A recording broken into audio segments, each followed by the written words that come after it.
Thousands of foreign tourists were visiting this part of the world when it happened. Christmas vacationers from Sweden, South Africa, and the United States had just settled in for a few blissful days of sun and comfort. Then it came, a wave moving as fast as a jetliner. Hoda Kotb is in Thailand tonight, where she found remarkable people with some unforgettable stories. This beach resort is a getaway for everybody from supermodels and movie stars to well-to-do vacationers and backpackers. They all came here because of the luxurious beaches, not to mention all the snorkeling and scuba diving. And remember, this was peak tourist season. People from all over the world came here to escape the cold. But just look at it now. Many hotels destroyed, others washed away at sea. What took just an instant to wipe out will take years to rebuild. And the force that did that seemed to come out of nowhere.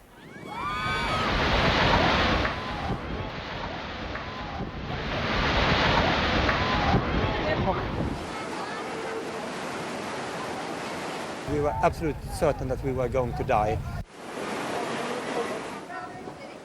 I'm so lucky that I'm still alive. And even if you've heard or seen 100 unbelievable stories, you come across a dozen more every day, like what happened to Bruno Hansen, a 33-year-old yachtsman from South Africa who was moored in shallow water off Phuket. Beautiful morning, just full moon, nearly full moon. But something strange started to happen that sparkling morning.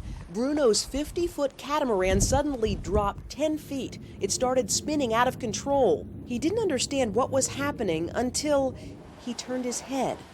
And there it was, a monster wave. And it was horrific. I just sat there. I didn't know what to do. It is hard to imagine being in a more helpless situation, but he was. Bruno Hansen, who was alone on his boat, is paralyzed from the waist down. This after a car accident 6 years ago left him in a wheelchair. I was in the chair, then I jumped onto my seat where I sit, where I control everything. Yep. And that's when I noticed the mayhem. And then I forgot about the wheelchair. I literally forgot. I think I tried to jump and run. The floor just crawled. Now all he could do was watch in awe as the waves swallowed up the coastline and nearly everything in its path. Bodies being thrown and cars getting flipped and just people screaming. And then bodies just getting washed everywhere.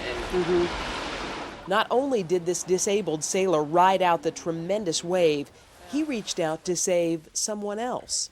Well, he was floating on this boat, on this jet ski, and not knowing what to do. And so I drove past him and I whistled.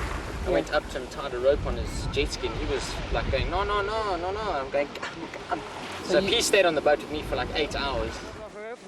While the sea was allowing some people to escape, it was snatching others from their hotel rooms, like Steve Fitzgerald's two daughters, 21-year-old Kate and 23-year-old Anna from South Africa.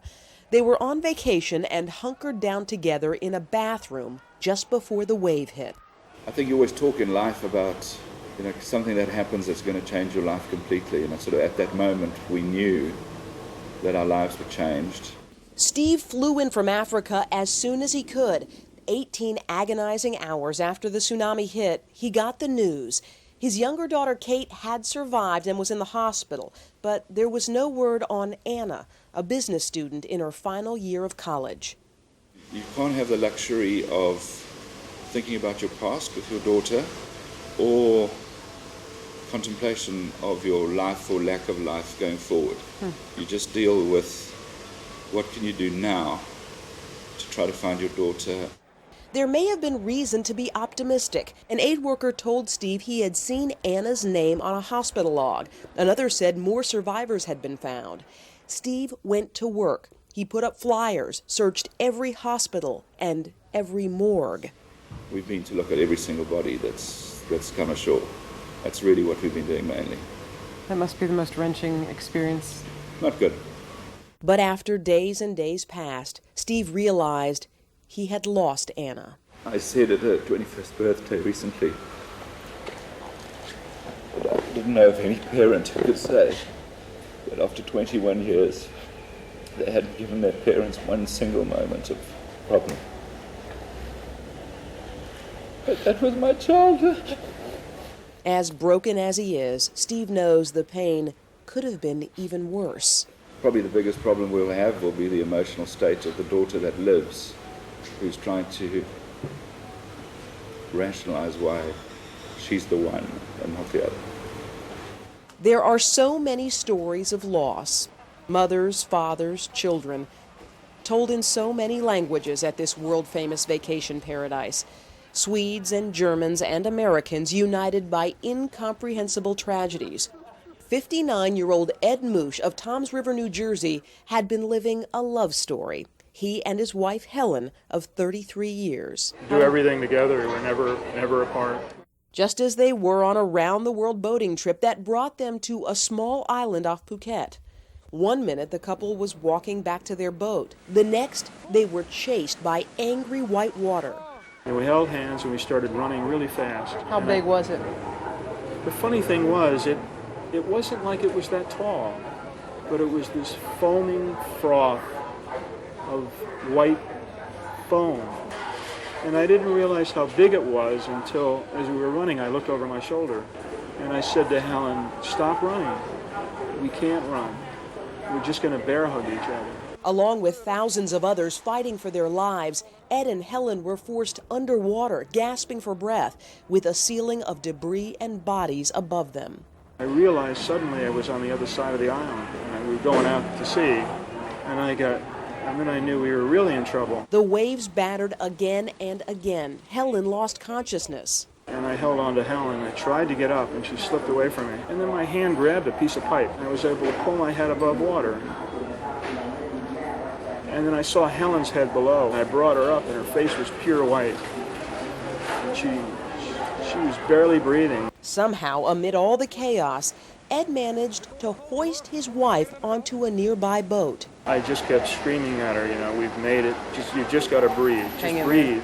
But Ed still wouldn't let go of Helen, not even for a second, not even when others called for his help. A woman reached toward me with a long board, and I tried to grab it, but it was too short.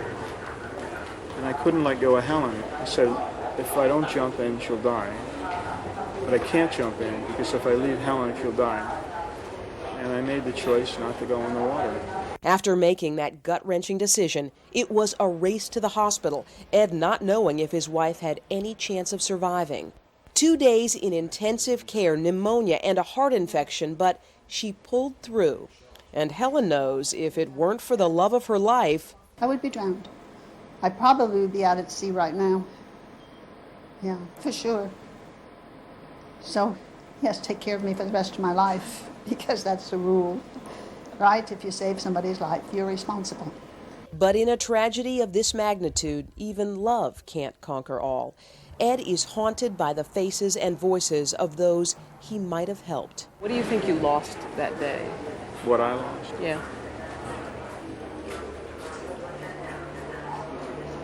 Well, in one word, I would say self-respect.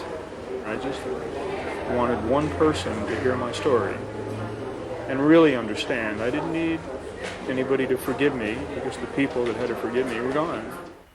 It is all so heartbreaking. It seemed that every hour we were here, we heard another story of tragedy or heroism. They are all so difficult to comprehend, but they all really happened right here on this island paradise. Anne? Great sadness, but also now great hope, now that the world is responding with an international relief effort. Stone? And the dramatic story of that couple from Toms River, New Jersey, and her battle with pneumonia after being in the water certainly underscores the importance of getting medicine to those people who need it, not to mention food and clean drinking water. With the $2 billion aid effort now underway, what's the primary focus of the relief work? Stone, there are two primary focuses. Number one, prevent disease. But number two, they've got up to 5 million people who lack the basic services. We're talking food and shelter and water. And so believe they've got about a 2 to 4 week window to get that job done, Stone. How have the people that you have met been dealing with the magnitude of this crisis? Stone, that's what's really heartbreaking about all of this. I mean, everywhere you look, you find people who are absolutely traumatized by what they've experienced. Just today, I talked to a father who had lost a 7-year-old daughter and also his wife, and who he himself found their bodies. He talked about pulling back a sheet that was covering the body of his 7-year-old daughter, seeing that she was barely still alive, and as she was dying, kissing her goodbye. He could barely speak. He was in great tears, and this is the one of hundreds of thousands of stories here, and it's just heartbreaking to watch. Stone. It's going to take a long time for these people to heal. Thanks, Ann. Ann Curry tonight reporting from Sri Lanka. Private relief agencies say the outpouring of individual donations to help victims of this disaster has been unprecedented and that more is needed. If you'd like to give, you can call 1-800-HELP-NOW for the Red Cross or 1-800-4UNICEF for UNICEF's Disaster Relief Fund. You'll also find a list of other relief organizations on our website. The address is dateline.msnbc.com.